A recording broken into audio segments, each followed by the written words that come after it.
Prime minister Narendra Modi ने एक दफ़ा फिर से कश्मीर और आर्टिकल 370 को लेकर एक बहुत बड़ा बयान जारी कर दिया है। कश्मीर पाकिस्तानी अवाम का यही कहना है कि ये पाकिस्तान में रहते हैं और मोहब्बत इंडिया से करते हैं। इंडिया की डिप्लोमेसी का लेवल ये नहीं था, वरना आज अगर इस तरह की सिचुएशन हो और इंडिया की डिप्लोमेसी का जिस लेवल है तो पूरी दुनिया में इंडिया जो है वो तरफलाहट मचा दे।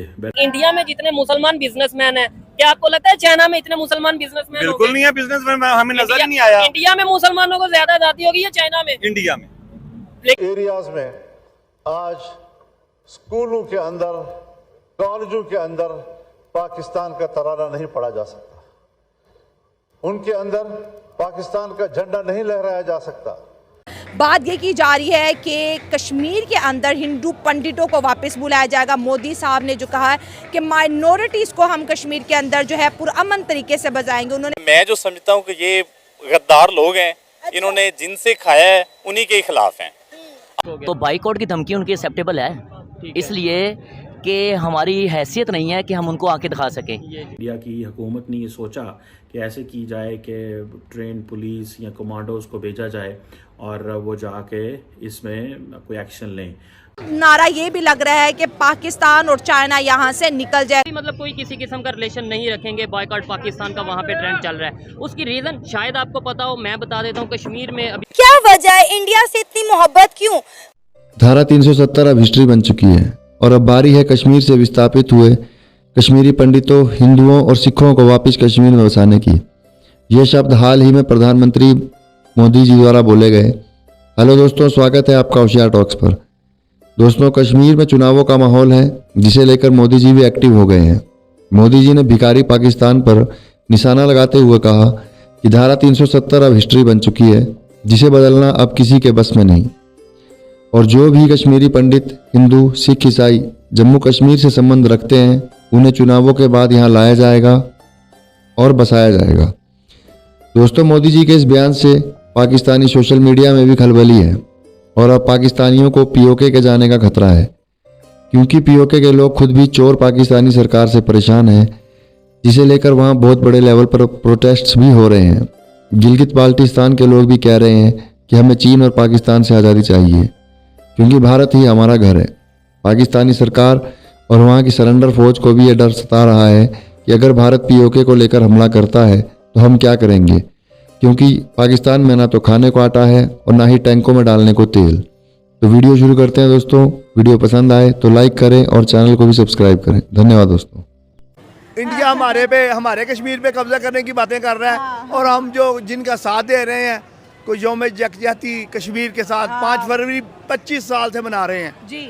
अब सिर्फ वो मनाने तक ही रह गए हैं। सही हो अब हम सबको चाहिए कि कश्मीर जो है उसको बचाने के लिए हम जो है एहतजाज करें। हमारी हुकूमत जैसे जंगों से हुआ नहीं, एहतजाज से कहा होगा। नहीं जी, नहीं, वो जो मैं कह रहा हूँ ना, अक़वाम मुत्तहिदा में, अच्छा, वहाँ पे भी फेल हो चुके हैं। बिलावल भुट्टो ने फरमाया ही है।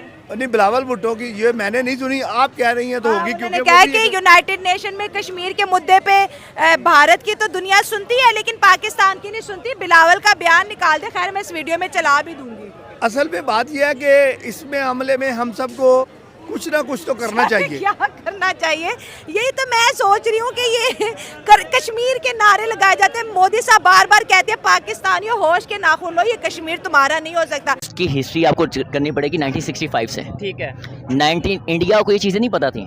1965 जो है हम डिफेंड डे कह रहे होते हैं, वो डिफेंड डे हुआ क्यों है? क्यों हुआ?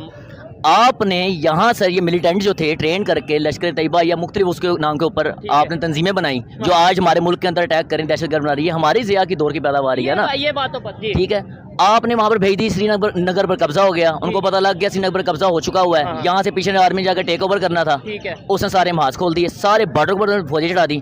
आप कश्मीर को बचाने लेने गए थे, आपका लाहौर भी जा रहा था, आपके कराची को भी जा रहा था, आपने डिफेंड किया, उनको पीछे किया, उन्होंने अपनी फोर्सेज पीछे भेज ली। उसका बदला ठीक उन्होंने 6 सालों बाद लिया, 71 में ले लिया, मुल्क तोड़ के भी रख लिया। फिर 98 के अंदर आपने क्या किया, कारगिल के ऊपर किया।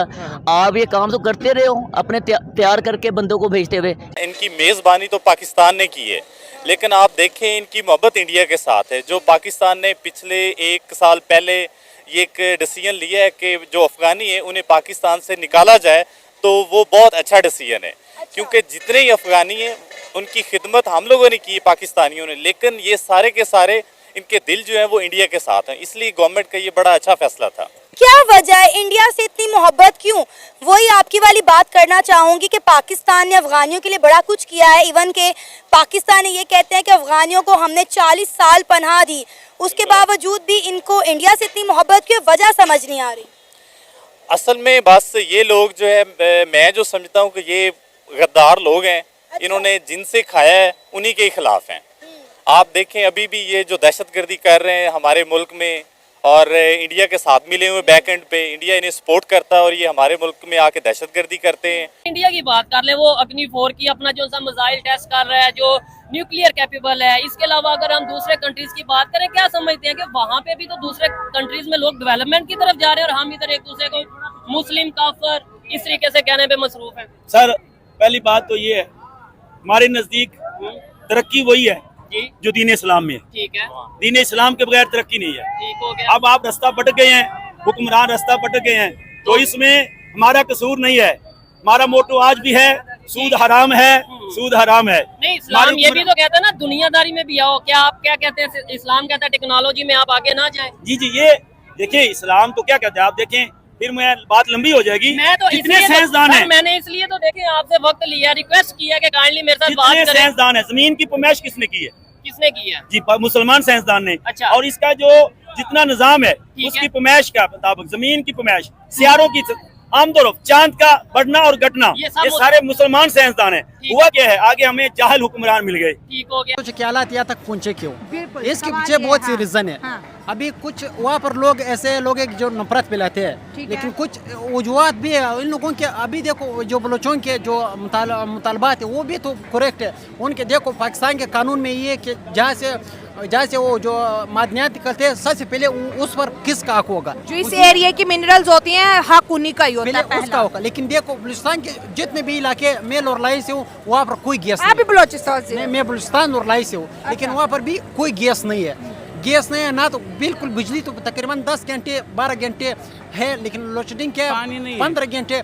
पानी तो छोड़ो, पानी तो बिल्कुल है ही नहीं, पानी बिल्कुल भी नहीं है। पानी बिल्कुल नहीं, और गैस तो छोड़ो, गैस तो बिल्कुल देखा ही नहीं। तो गैस तो बलूचिस्तान से आती है, तो यही वजह है कि वहाँ के इलाकों को नहीं मिल रहे, लेकिन यहाँ पर आ रही है। इंडिया के खैर अभी तालिबान से आपको पता है ताल्लुकात बड़े बेहतर हैं, क्योंकि इंडिया ने तालिबान को ये कहा है कि जितनी भी हिंदू और सिख प्लेसेस हैं उनको रिस्टोर किया जाए। खैर दैट्स अनदर क्वेश्चन, बट अभी ताल्लुकात बेहतर है, लेकिन उस वक्त ताल्लुकात बेहतर नहीं थे। खैर नहीं हो, उस वक्त इंडिया के लंबे चौड़े पार्टनर्स भी नहीं हुआ करते थे।